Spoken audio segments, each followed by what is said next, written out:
when I lucubrated for several weeks on the research for this, it started off in the low 70s. Saturday it was at 80. Sunday morning I checked, it was at 81. I had lunch with my family, and when I checked after lunch it was at 82. At 11 o'clock, just 4 minutes before midnight, it was at 83. That's in one day. I consider it good that it stayed at 83 for 2 days. This is a 6% increase over last year. Gunfire deaths are now at 25% above last year. Auto-related deaths are 15% down. This is all from the OfficerDownMemorial.org page. In 2008, law enforcement in this country suffered 133 deaths in the line of duty. The following year, in 2009, that number went down to 125. 2010 became a little bloody. We suffered 162 deaths in the line of duty. We are on track to beating that number this year. A lot of this information is gathered from the FBI.gov Uniform Crime Statistics. It's online, you can find it. You see all these numbers here. They're digits, but every single digit represents a human being. At the very least, a son and a daughter, a mother, a father, a brother, a sister, a community leader, a little league coach, people that you know in your neighborhood. Who are these people? There's a war on crime, there's a war on terror, there's a war on drugs. These are your frontline people. What do they call them in combat? Soldiers, warriors. But the director, the executive director of cops, has something to say. I got a little 20-second. I don't know if you can hear it, but let's see if we can hear it.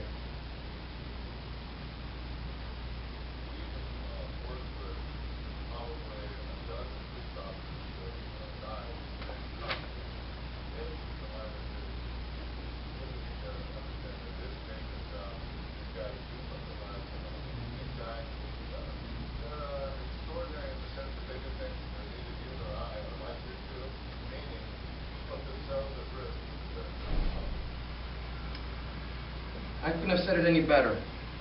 John Langley says they're extraordinary people that do what most people aren't willing to do at the risk and peril to themselves for the benefit of the public. But why do they do it, and who are these people? I'm going to put a face on some of these numbers so you can see who they are.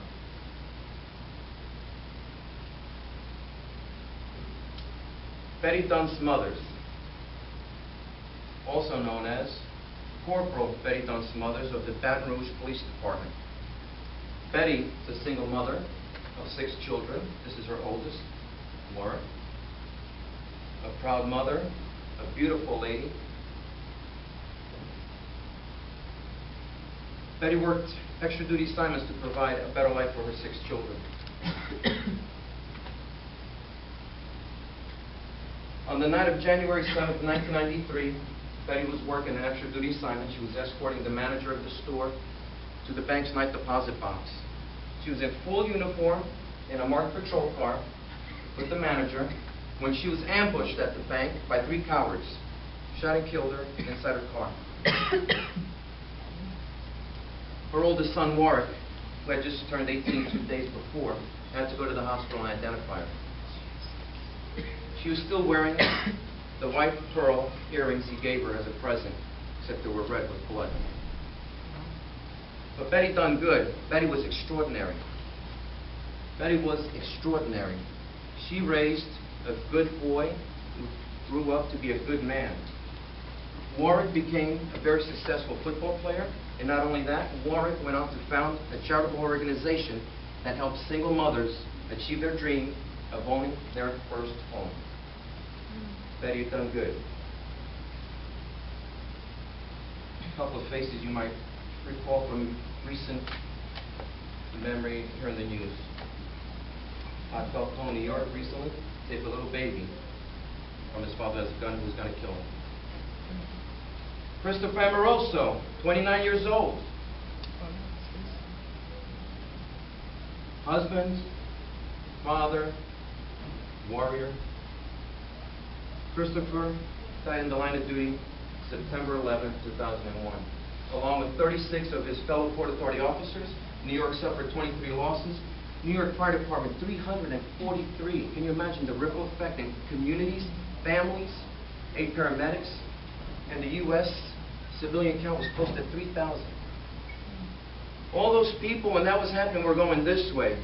All those other people were going towards the fire to help you. Christopher Amoroso, he didn't run away.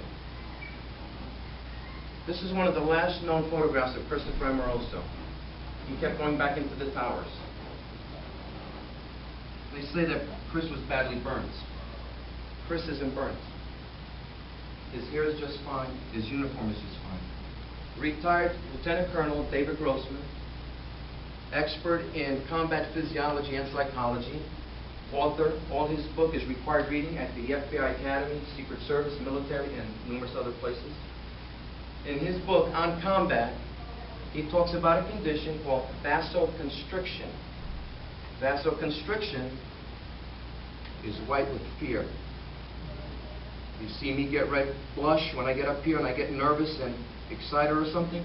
That is the opposite. That is a physiological condition you cannot control.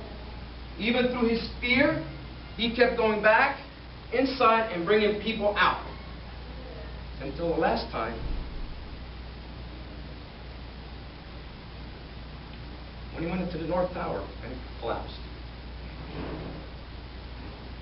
Extraordinary. Does what most people wouldn't do. At the risk to himself.